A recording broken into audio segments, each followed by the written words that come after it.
Hey everyone, what's going on? Dr. Josh Handt here for Lifestyle Locker Radio. Well, we got a short episode today. This is the Race to 100, number 12. And this is actually episode 153 of Lifestyle Locker Radio, which blows my mind. We've been doing this now for so long. This is very, very cool. So this episode, I want to talk about fear. I want to share some quotes with you. I want to share some thoughts with you on who I think I'm becoming. How is this race affecting my life? What this week was like run-wise, training-wise, right? So I'm going to start off with a quote, and I'm looking to the right here because my monitor is off to the right. He who has overcome his fears will truly be free. And that's Aristotle. It's a pretty profound quote. And overcoming fears are definitely not easy things in anywhere in life, whether you're asking someone out on a date for the first time or full extreme, running 100 miles. So yeah, this past week, it's kind of weird, just thinking about the fear that has come from wanting to run 100 miles. And I also feel this week, after my past week, finding out a good friend had passed away, it was like a gut punch. It was so hard. It was really a gut punch. And running after that has been weird. It's been a little harder, a little more challenging. And I know that's a headspace thing for me because now my brain is associating running with death, with fear, with pain, with maybe am I getting another text, something else bad is going to happen? And I sure as hell hope not. And I want to be all doom and gloom with you. But another quote from Fear that I think is great. Too many of us are not living our dreams because we are living our fears. And yeah, that's totally true because I really am excited about running this 100-mile race. But as we get closer and closer and closer, holy cow, it's 2 weeks away for me. And this week was a not too crazy of a training week. I'm totally feeling that I've been tapering. Maybe that's just an innate thing that has to start to happen. So this week, I'm just going to go to my phone here. This week, let me see. This week, so I started, which I believe was October 1, right? So October 1 was, I'm just holding my phone here so I can see my phone, right? October 1 was 2.21 miles, which I ran with my dog. So it was a dog run, right? We just did a little 10:37 pace just because we got to cross roads and all sorts of stuff. So a little slower than a normal run. Then I did another, right after that, I did a 7.25 miler. So at a 9.13 second pace, which was a much nicer, better pace, right? I like that a lot more. Then what did we do? Oh, so this week was actually kind of neat. I did some interval training in the gym. On Thursday, it was pouring rain. It was nasty out. It was cold. And I'm willing to run in the rain. I have done a lot of running in the rain. My first marathon was, trail marathon was in a nor'easter where it rained 3 inches and the temperature was about 40 degrees. So yeah, I ran in rain and I wasn't willing to do it before going to it. I had a seminar to work at or be at, this weekend to learn at, I should say. So I wanted to go to the seminar fresh. I didn't want to, have a sniffly nose if that might have happened from, just trying to thaw out for days being in 50-degree weather in the pouring rain. So I went to the gym. I did interval training. So this was a lot of fun. Hindsight was a lot more fun than doing it. I did 10 miles of intervals, which was, like 10 miles. Yeah, so I did a 2-mile run. I believe I averaged, and I put it in here, here we go. So 2-mile runs on the treadmill, at 7.0 speed and a 2.0 incline. And in between the intervals, each of those 10 intervals, and after running 10 times, I would do 10 pull-ups unbroken, 25 push-ups, and 10 per arm curl to press. So those, full with dumbbells.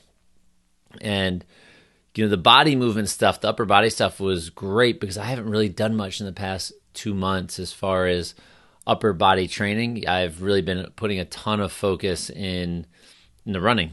And so I'm working on now these last couple of weeks, or this past week and the following week, I'm going to be doing some good, healthy movement. I'm going to be doing some light, moderate weight training. I have holidays this week, so it'd be fasting one day, eating a big late dinner. So like a 24-hour fast, so not horrible. And yeah, I'm going to be putting some push-ups in, some pull-ups in, and certain things like that. And I'm going to be spending a lot of time on some mobility work and foam rolling. I've neglected it a little bit, and I am not happy that I've put it off this long. I'm 2 weeks out, and I'll tell you. So I did it. So that was the interval training. Then Friday night, the seminar, we ran late. We ran really, really late. So I opted to go into, I'm going to go to the gym. I'll go run for a little bit.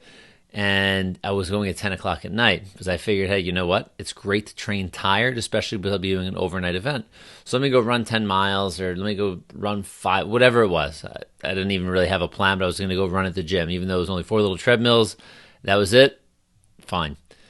Went like, oh, we're closing in 90 seconds. I'm like, oh, where's the stairwell? Well, we don't know. There's one at the end of the hallway which takes you up to the lobby. I go, yeah, I'm not running up and down one flight of stairs the whole time. So I went up to our room, cruised around the hallway, and ended up finding, this is pretty funny, I ended up finding the stairwell. And I started going up and down. So I'm on the 11th floor. So I'm like, let me just walk up to the 15th. And now that I think about this, my math was a little wrong because I said I did 109 flights up and 109 flights down, 105 up. I actually did both, 109, but I had to go up first to the top. So had to think about that one.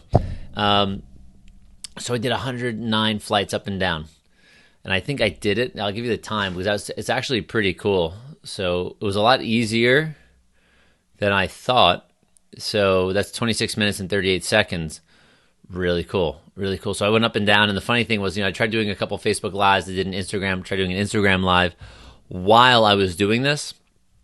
And what would happen once I started one, I had music on and I thought it would sound cool in the background, but I didn't realize that the speaker and the microphone on the phone are right next to each other so people couldn't hear me talking. I'm running up and down the stairs with it. I thought it was a pretty neat idea, neat concept, but every time my sweat would drip on the screen, it would change an app. It would pause the broadcast. It would stop the broadcast. So I ended up doing a handful of times. And then I just said, screw it. I was talking through. I think I went up and down like 2 times, 15 flights up, 15 flights down twice while recording multiple times trying to figure this thing out. But it felt great to do that work, late at night. And the next day I was a little sore. And the funny thing is this, I haven't done stair work in a while because I live in a ranch. It's a 1-floor home. So stairs, no, that's not happening too easily. But what I did, I bent down and bent my knee and grabbed my shin to do a little stretch my quad out, and my hamstring got totally jacked. It felt like someone, it just locked. And it was beyond, excuse me, I was eating some almonds before, but it totally grabbed me, almost took me to the floor. I'm like, oh crap, this is spasming pretty bad. And then today I took Saturday off because it was another long day. Then it was a drive home. And I got to see one of my nephews was awake when I got there about 9:30 at night. One was asleep. The one that was awake was nursing, so I didn't really get to see him too much. But got home at 9. I ate a dinner since I didn't really eat much throughout the day besides it, earlier in the morning. Had a good night's sleep. I wanted to get a good night's sleep, so I slept in. And did a 13.6 miler today, which wasn't so bad. I did want to quit. It's kind of funny how much you want to start and then you want to quit. And I think for me, going back to the beginning of this podcast, fear. It's that false evidence appearing real.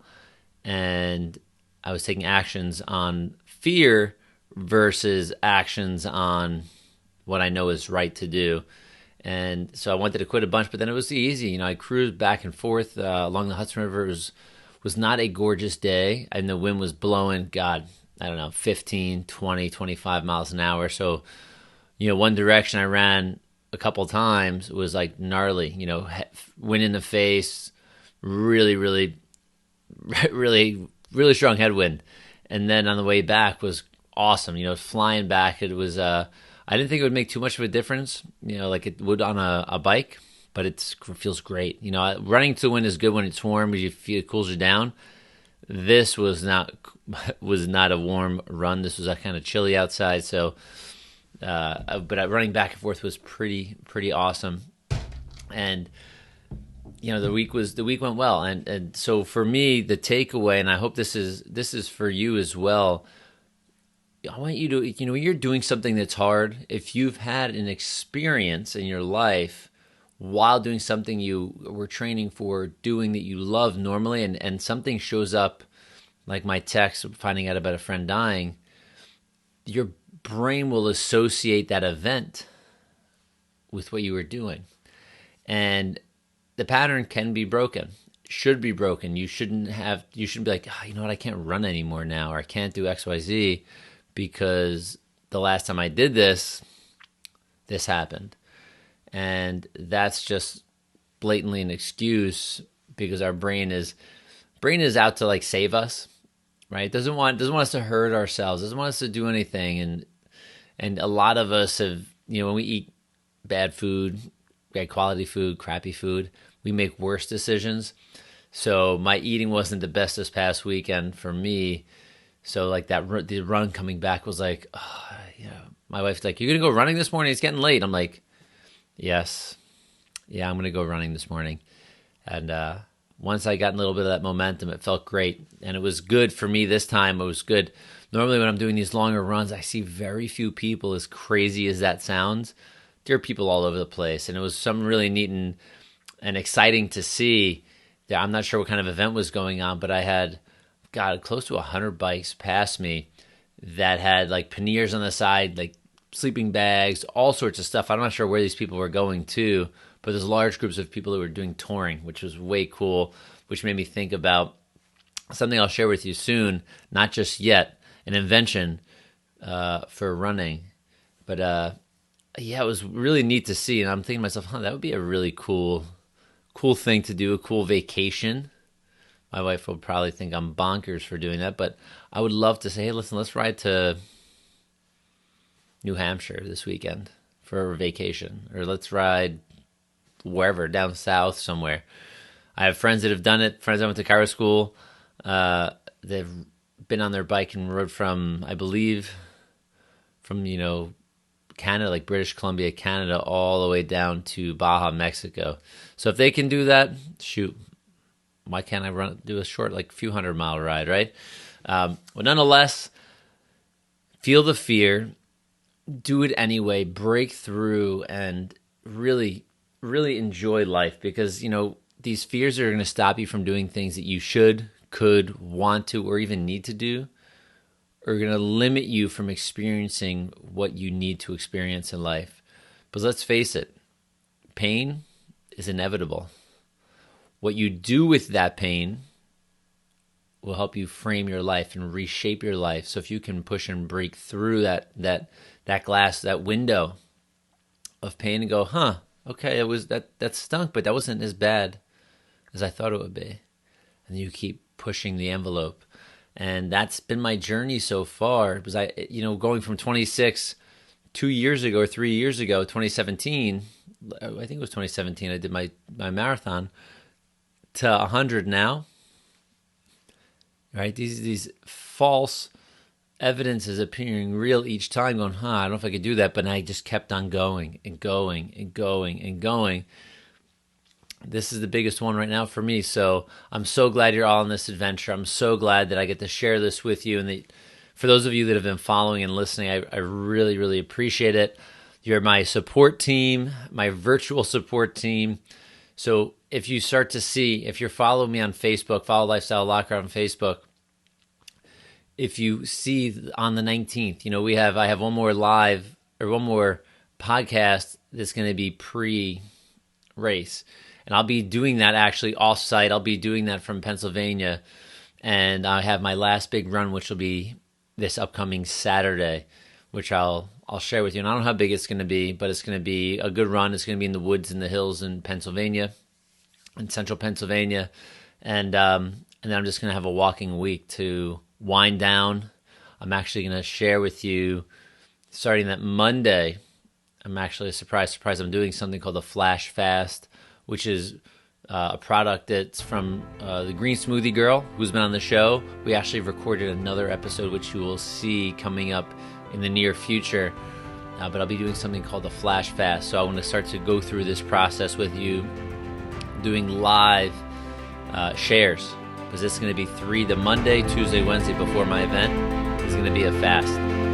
So I am like super pumped, super excited, super nervous, a little afraid, but the fear I'm talking about now is just holy crap, 100 miles, 100 freaking miles.